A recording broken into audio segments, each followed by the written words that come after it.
thanks for joining me. I'm going to go another round with this radio. Now, what I discovered in the last video was this replaced transformer here appears to be a, I'm going to guess, 1200 volt secondary that's been center tapped, something like that, maybe not quite that high. Somehow this radio is developing a B plus of around 650 volts, which is double what it should be. So let's just look at the nameplate information on here. Doesn't say anything about its output at all. Primary voltage 115. Yeah, I don't know, it doesn't show the output. Maybe I can look this up on the internet and find out. But in any case, what I'm going to do and my assumption, and it's a big assumption, is the super high B plus is what is silencing this radio. Kind of sounds backwards to what you might think. At first glance I would think, well, raise the B plus, you just get more and more tube current, and everything gets actually louder to a small degree, I think, to some degree anyway, especially with the output tube. And at some point the problem is one of the tubes is either going to conduct so much current it's going to overheat the plate, and you're going to have a red plate tube in there, it's going to fail, or so much current is flowing, some other component is going to get beat up, a resistor that's in series with all that current because of the high B plus. It's a real mystery to me. 650 volts sitting on the plate of these tubes. I suppose another possibility is a tube may actually flash over inside, which would make it look like a fluorescent light, I suppose. None of that happened, or did it? So my plan today is disable the B plus coming out of here and energize the radio's B plus circuitry using my power supply here. Just on the off chance that with the proper B plus the thing will start working. Or we'll make more discoveries about what might be wrong with it and why it doesn't work really well at 650 volts. So to take this out of the circuit, I think all I got to do is just pop out the rectifier tube, and that'll basically leave this hanging. So its output will just be going nowhere. And then all I have to do is feed in B plus from my power supply into the filter capacitors, and away we go. So that sounds like pulling the rectifier tube out. Here. 6x5. Let's just take a check for a minute. So how much reading can a 6x5 take? Let me just look it up. 6x5. I'm not that familiar with that particular tube. 6x5 full wave vacuum rectifier. Ooh, it doesn't say much. Power supplies of automobiles and AC operated receivers. Outlines type 6x5 may be supplied with pin 1 omitted. No, pin 1 is there. Both types require octal circuit. Type 6x5 should be mounted vertical. Horizontal is permissible if pins 3 and 5 are in a horizontal plane. Isn't that interesting? So they're saying mount it like this, don't worry. But if you mount it on its side, you must make sure that pins 3 and, well, I don't know, 3 and 5, something like 3, 4, 5. That's weird. It has to be so those pins are vertical. Isn't that odd? What would be the reason for that? That's very odd. I want to find out. 6x5 is, well, come on, it's not giving me any values for 6x5. You crummy book, you, because it's discontinued. I was hoping it would say be the same as. Oh, for maximum ratings, typical operation current type is 6x4. Okay, 6x4. Here we are. What is the maximum? Maximum ratings.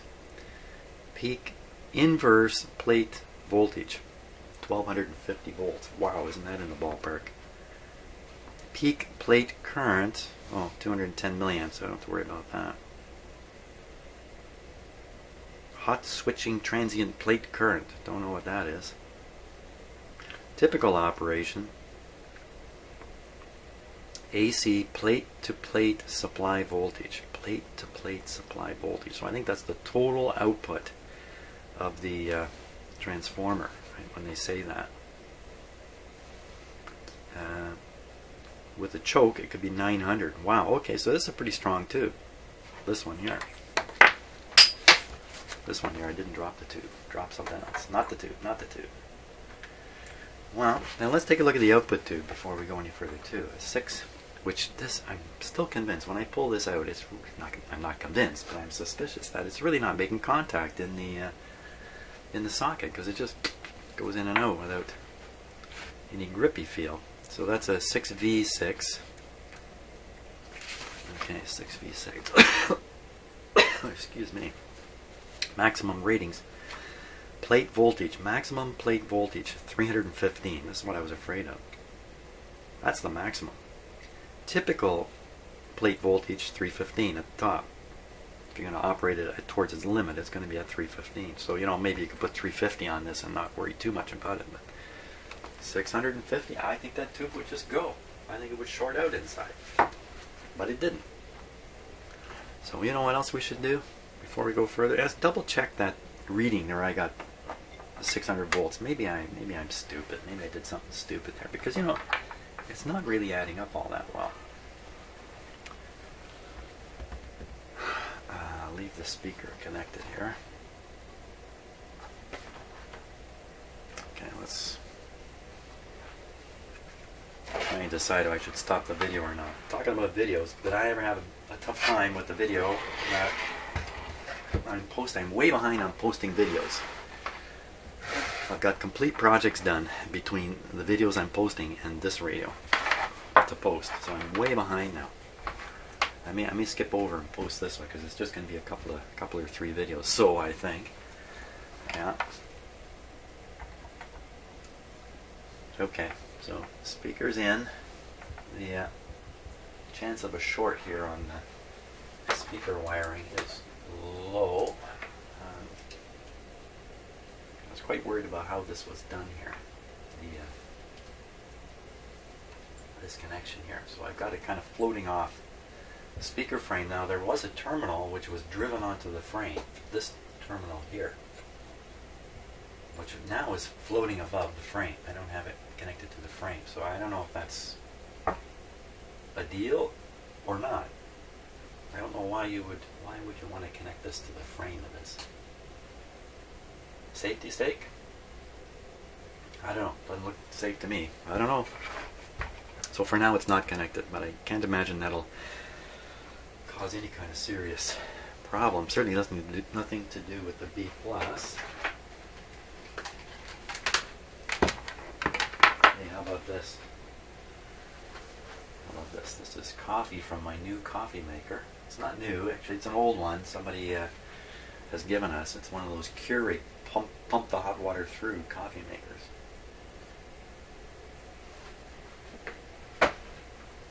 So far I'm not impressed at all. I'm filling my own little K-cups there to make coffee. I'm not buying K-cups. And I shouldn't say anything until I have a little more experience with the coffee maker, but so far not impressed. Okay. Let's see here. I have to work hard for a cup of coffee now. That's what's happened. So we have the tube in. We have everything just the way it was. Nothing funny going on. Nothing's connected to it. No instruments. No nothing. That includes no antenna. I want to be at the ready here with the meter.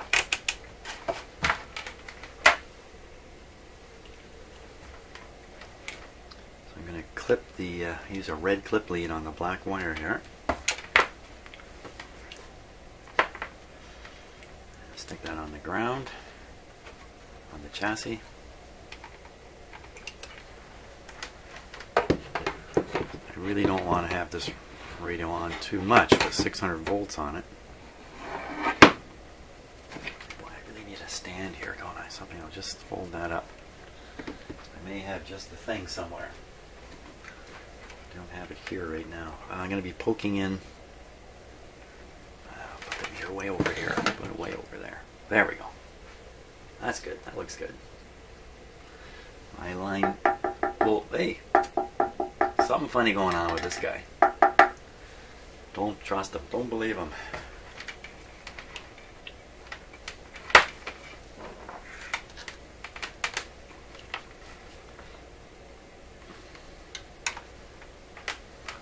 Better put this on a 1,000-volt scale.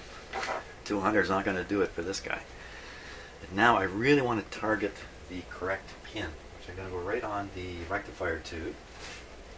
That was the 6x5, same as an x4, 6x,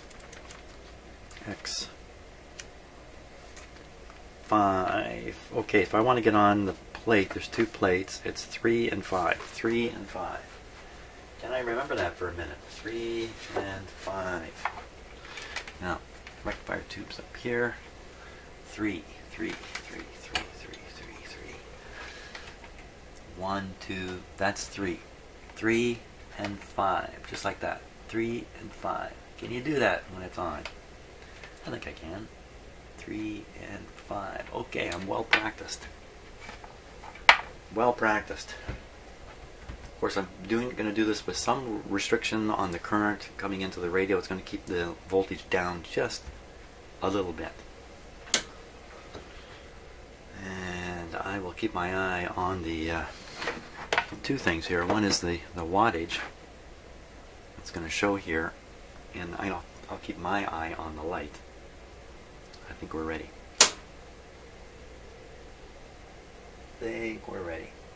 Okay, things are warming up. Wattage, 21 watts. 25, 29, 32. Going down, okay. 3.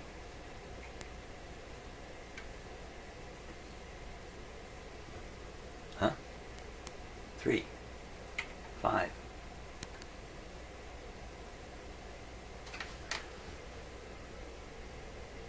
Okay, what's going on here?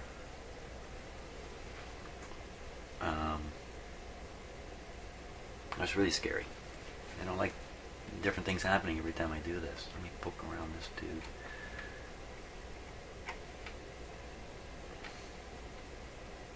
I don't like this. I'm less scared with standing here right now. Tube's definitely lit.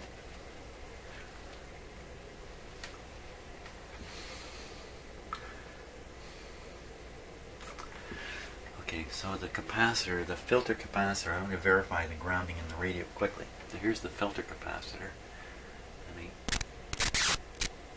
Ooh, there's the voltage.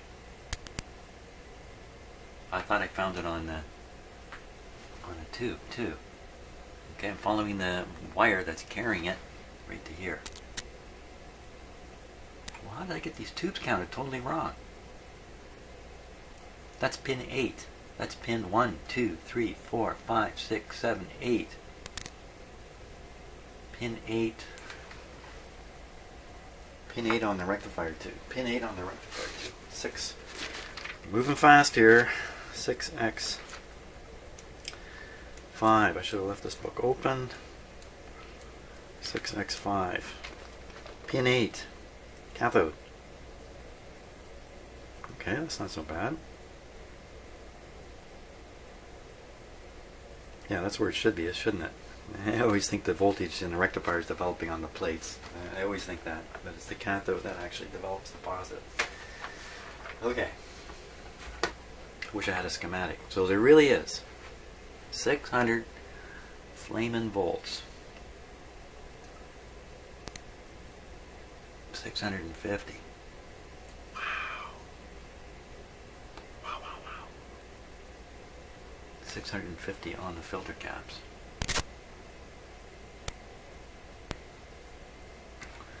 $650 further in the radio. Let's see if we can pick it up on this faraway tube here. Faraway tube in the darkness.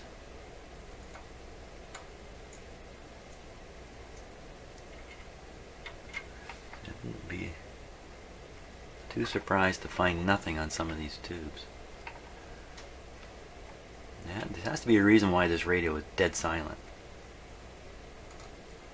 See, I don't see anything up on this one. Let's do it nice and organized now.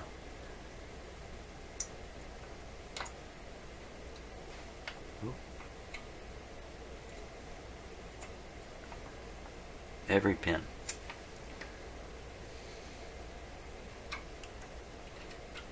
See, there's no B plus. I didn't hunt last time. I just found it and kind of freaked out, turned off the radio. So the reason this thing isn't flaming in flames right now is because that voltage is not getting very far into the radio. How surprising is that? That's not surprising at all. The high voltage would cause a high current, would burn out a resistor pretty quick, I would think. So nothing there, nothing here. It was only where I looked for it.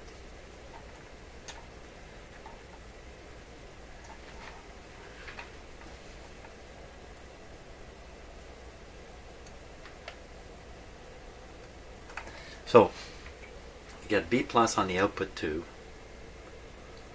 no B plus in the rest of the radio. Normally, the output tube's B plus is derived or taken off earlier in the power supply. A little bit further down in the power supply, you have a much better filtered B plus. It's sent to the rest of the tubes. It's that part that's sent to the rest of the tubes that's not happening.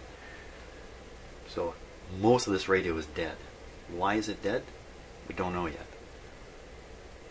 If I hook it up with 650 volts screaming out of there, what'll happen?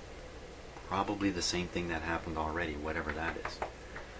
Okay, so what we want to do is, still quite worried about this whole radio here. I wish I could restrict the voltage a little bit further. See, it's hardly restricted. It's only at 110 because the bulk of the radio is not operating. So it's not drawing current. It's not pulling down the supply voltage through the dim bulb. It's leaving it up fairly high. All this is working against me. Let's try. I don't think I need the radio on at this point. We'll turn it off. There. Phew, I can relax now. I'm sitting here thinking at any moment that output tube is just going to go, but it didn't. Okay, nice slug of lousy tasting coffee. I'm not a coffee connoisseur, you know. I drink virtually any coffee that's put in front of me, and I'm really surprised this stuff just, you know, maybe I'm using the wrong kind of coffee grounds. That's probably the problem. I have to buy some coffee that's made specifically for one of these Keurig type machines. Small distraction. Just kind of clear off my desk in my head, and now I can start putting more stuff on it. Get my desktop all messed up here in my head. So we should find a... Oh, you know what we're going to find? Oh, bad news. Okay, so this power supply uses the speaker here as part of the filter system. Could be that there's an open circuit on the way to this speaker coil here, field coil. Or it could be the field coil itself is burned out. Hope not. How are we going to prove that? The easy way is just to unplug the speaker and stick an ohm meter on it. I think we got to do the easy thing. I think that's what we got to do here. So I'm just going to be super safe. Unplugging the radio. I like the visual separation. Okay, Mr. Speaker.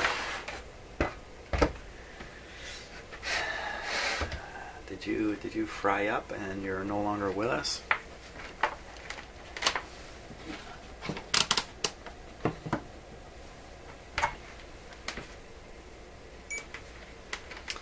So the two insulated wires here, which I have to guess are the ones carrying the power supply current into the coil here. Gotta be these two here. Here we go. There's something. 1,000. I don't know what to expect. Don't know what to expect on something like this, but So 1500 ohms. You know, that doesn't sound... Well, I don't know what it sounds like. It's a pretty big coil. 1500 ohms, that's pretty high, really, isn't it?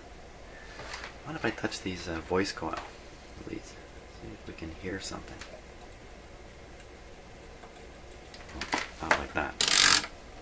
Maybe like this. May have enough current to make it crackle.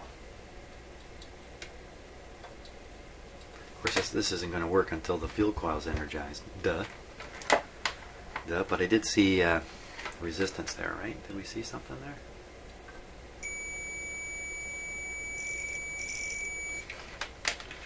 So I don't think there's anything wrong with this speaker. That's my impression from that little bit of poking around. Back here. Plug him back. Plug him back? No, leave him out for now. Leave it out for now.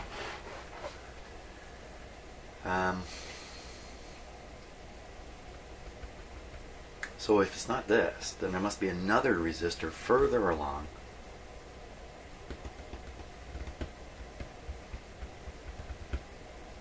Okay, hold it forward here. This is a phono player. There's a switch here. The switch has a bunch of leads on it. The switch is almost certainly a radio phono. Part of what it's going to want to interrupt is the radio sound signal coming to the amplifier. And I can see a shielded wire coming to this switch here. I see also this and this great big resistor going to this point of multiple connections. What I'm thinking is that this is the B plus being brought in to the rest of the radio. So when you turn this thing to phono, it kills the B plus in the rest of the radio. And that's why I didn't find it. This thing is set to phono right now. Well, that might explain why the radio didn't work at all. Now what? Do I put this thing on to what I think now is a radio setting?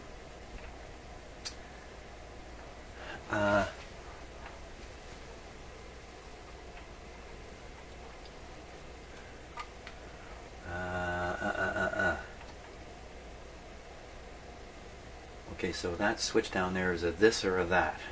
It's either picking this thing or that thing. It's either picking the signal out of the radio or picking the signal coming from the back apron here. If I can follow the wires from the connector here. Yikes.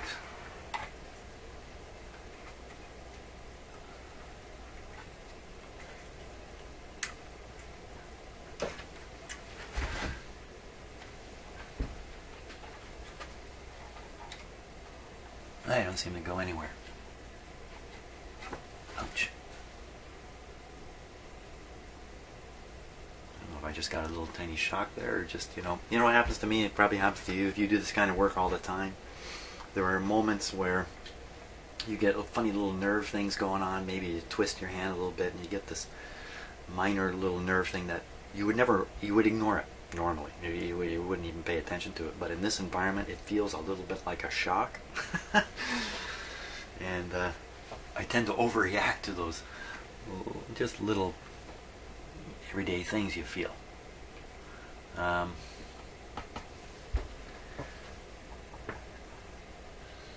I could just throw the switch and look for B+, but in doing that, I'm then applying that really high voltage into the radio where I'm trying to avoid it as much as possible. If I had a smaller light bulb,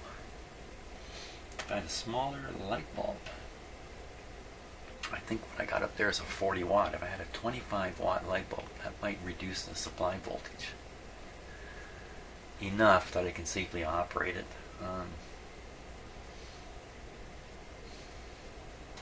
Okay, so off camera, I'm going to trace some wires in here very carefully, try to reassure myself that my theory is correct, that this switch is interrupting the B+ and the rest of the radio. And I will then go looking for a 25 watt light bulb. I might just have one. Okay, so I made a little diagram here just to let you know what's going on in my head. Maybe let me know what's going on in my head too. So, rectifier tube, output voltage coming here, well, I don't know what it is right here. Out here, it's 650 volts DC showing up here. Now, a lot of these power supplies, maybe not these, but in smaller radios, you have a first capacitor, then often a resistor here. In this case, we've got basically a choke coil in the field coil of the speaker, and then you got a second filter, and often power from here goes to the output tube, and the power from here goes to the rest of the radio. In this case, you know, I don't know. I don't have a schematic, so it could be that everything is powered after the inductor here, or it could be like I'm thinking, and there may be a takeoff here that goes to the output tube. I just don't know. This is not plugged in right now, so there's an open circuit right here. Now what I've done is I've hooked up, you can see the lead here coming down. I've hooked up the shop DC power supply to the radio into one of these two positions. I don't know which one it is. I can't tell from looking at the wires. It's just not coming through. So I've hooked up to one of them, and what I'm going to do is put a small DC voltage onto it, and then I'm going to look for the voltage out in the radio here and see if it's showing up on plates. If it is, then that will tell me something about what's wrong with the radio, why the inherent power supply can't do this. I'll have something to look for. If it does show up, mysteries abound. Mysteries abound. Okay, so I'll put on my whoop guy here. Make sure that's turned down right now. Wake up my voltmeter and put it on 200. We're only going to put enough voltage on that I can go hunting for it. I don't need to put on a lot of voltage. At the same time, it's going to give me a chance to take a look at the current meter here and just see if there isn't something else going on in this radio. And I did find a 25 watt light bulb in case I do want to try to energize it again. 25 watts. General Electric, China. Okay, and while we're just standing here killing time, look at that. That's a mouse-eaten wire out of another record player that I've actually done another project in here in the middle of doing this one. I've done another entire project in here. I haven't posted videos yet, but that was part of the story. Mr. Mouse. Okay, I think everything should be ready to go. So we'll put a little voltage on here. Okay, so we're up around 75 volts, something like that, just to prove my case. We'll see if I can get 75 to show up on the meter there.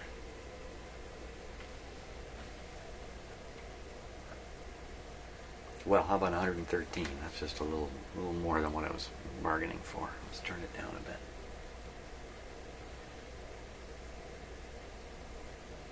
Didn't I turn it down?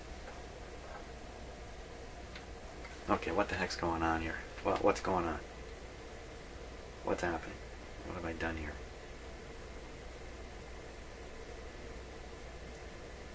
That's residual voltage left in the capacitors. Really? Really? You know, it could be. A couple of funny readings there. Yeah, see it's dropping? That's just residual. Well, there can't be much load on this capacitor if that's what's residual in it. What's on the other side here? Even more. So what that suggests to me is that this is all working fine. Something beyond here is open and no power is traveling onwards. There must be a connection to the output tube that's still functional, because I was reading 650 volts on the output tube. So somehow one wire is making it, the other one not making it. How much you want to bet? There's another resistor here and some other kind of filter here, and this resistor is open. I'm taking bets now.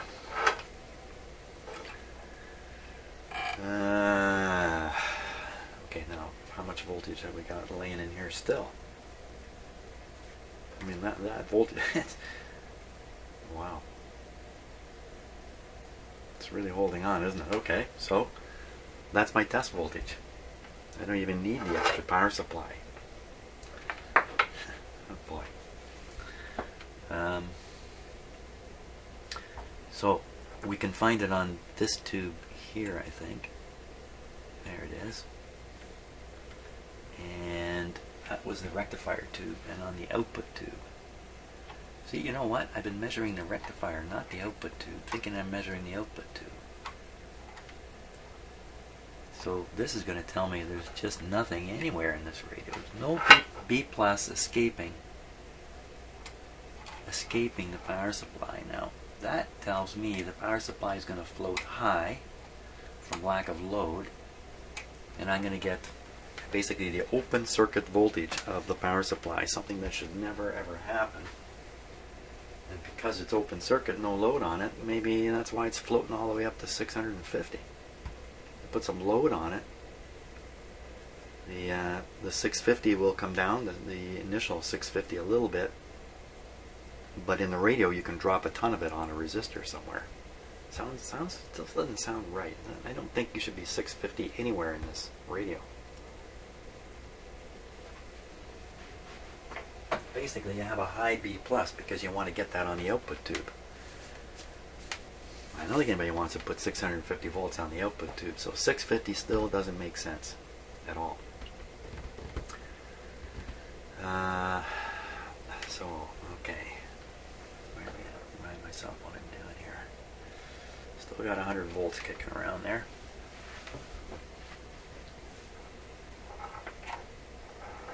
Just to make a pretty good snap if I short it. So I'm looking on the output tube now. Show me the 650. Yeah, this will explain why this radio is dead silent. One more here. Ain't no 650 there.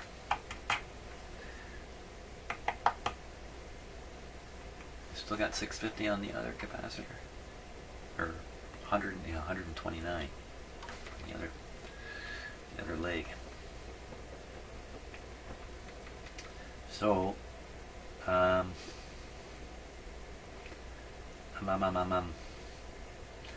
speaker's unplugged, so the two sections of capacitor are not connected. One goes nowhere, that's probably this one that's reading the higher voltage. The other one is supposed to go somewhere. Doesn't seem to go anywhere. So I follow the wire. Follow the yellow wire. Follow the yellow wire.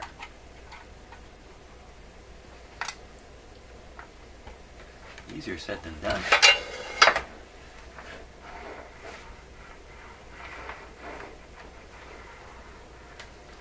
To here? No. All the way to here. Yeah, now that's the rectifier tube. I kept thinking that was the output tube. So it's sitting on the rectifier tube. So what I'm doing is I'm actually looking backwards this way. I want to go this way. I'm thinking this has 100. Sorry. I'm thinking this has 100 volts on it still, so I should be able to find it.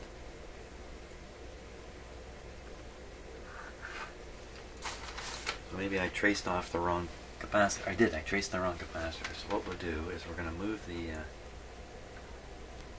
Going to remove the power supply lead. So this is the capacitor that appears to be on its way to the radio. And it has two wires coming off this terminal here. Let's take a close look. Let's take a closer look.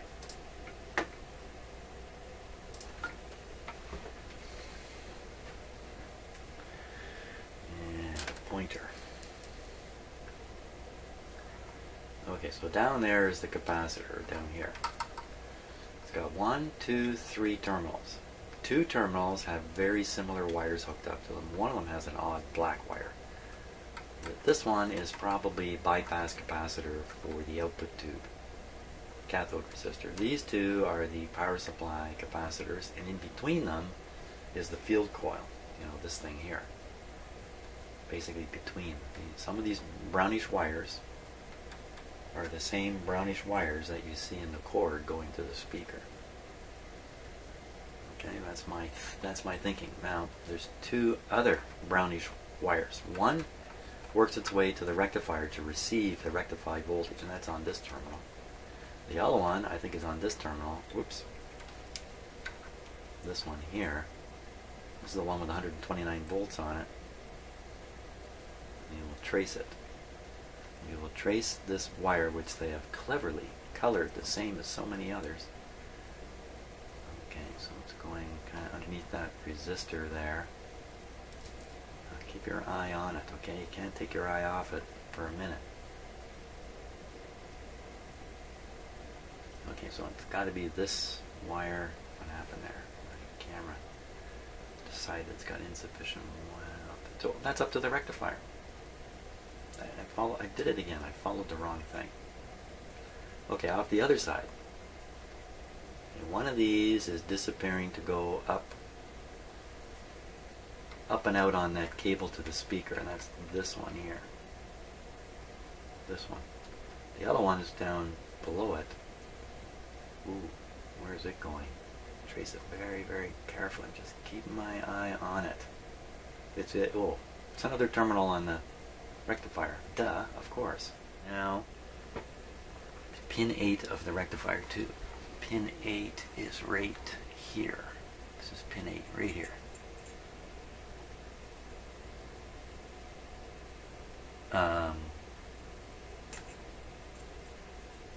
That's not right.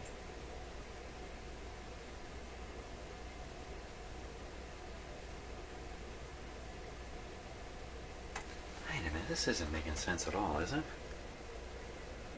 Why am I reading a high DC voltage on the transformer side of this? How can that be? So on pins, I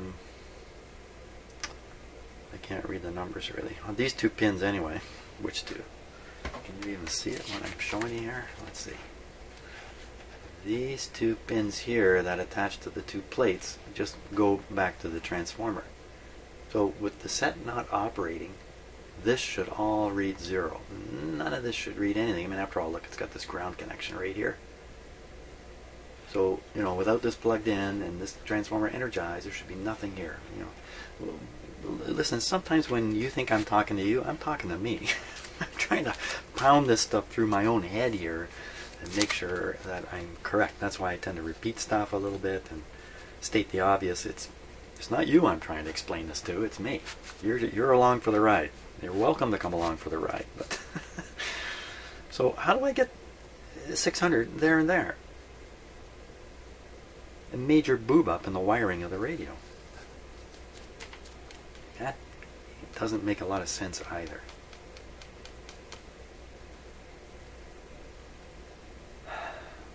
Okay, let's repeat it all.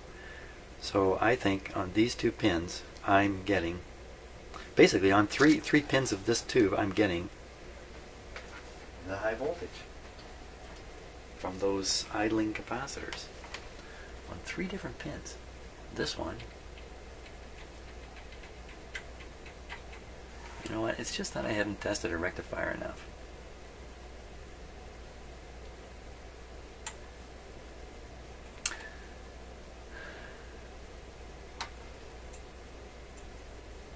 I think with the rectifier operating, yeah, I'm going to see on these 2 pins where I'm now seeing nothing, I will see the supply voltage rectified.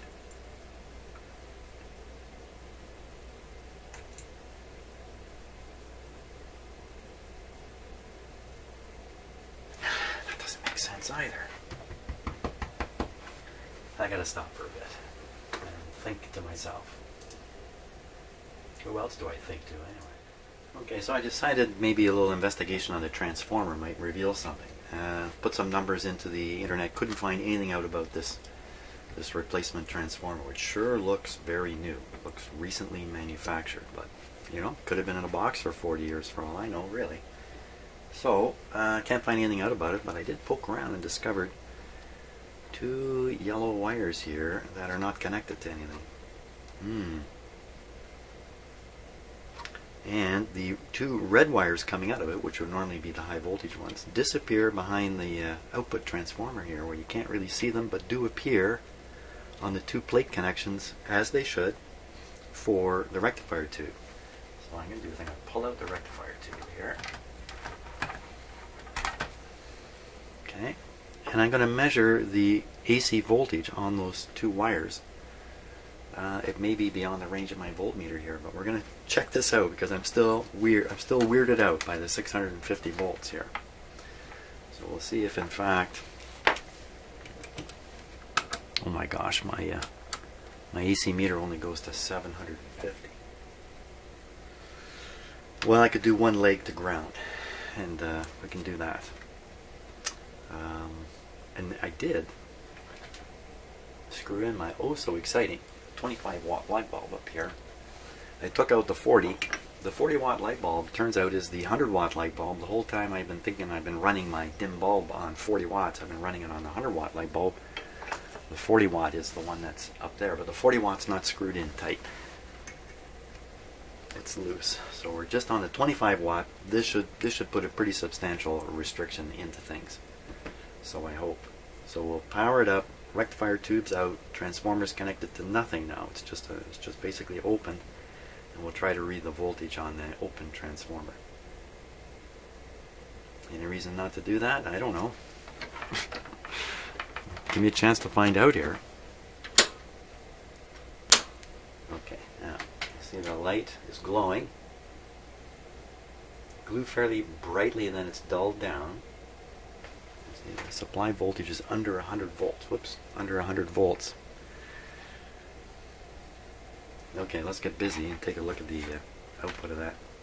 So I'm going to try ground to one leg, because I'm pretty sure the other way is just too much for my little meter. Okay, AC 750 volts. AC 750 volts. Here's one leg. Wow, okay, that's not so bad. 4. Here's the other leg. 4. Well, that's in the ballpark of what it should be. Because this would rectify out to, I don't know, wouldn't it rectify out to around 400 volts or something like that? Again, I'm just not, I've never done this exact stuff before, and never been in this precise spot asking these exact questions, so I'm in the new zone again.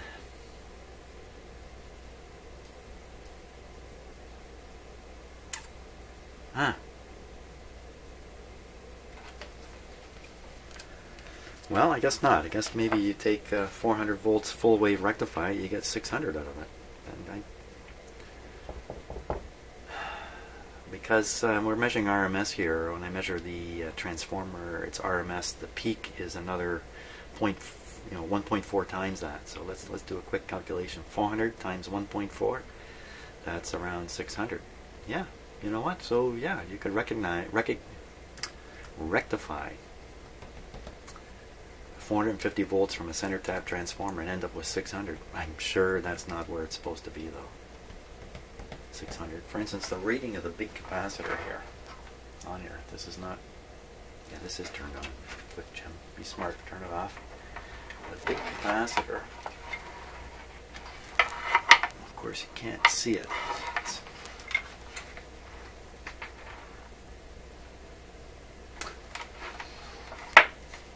I can see it, but I can't read it.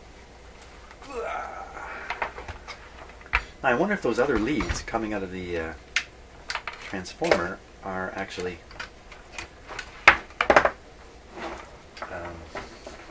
a lower voltage, an alternative. I don't know what's going on with that thing. Okay,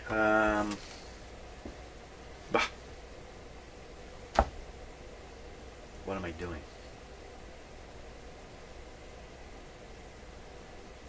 I forgot. Clearly I need to stop for a minute here. Need to stop and think. Need to think clearly.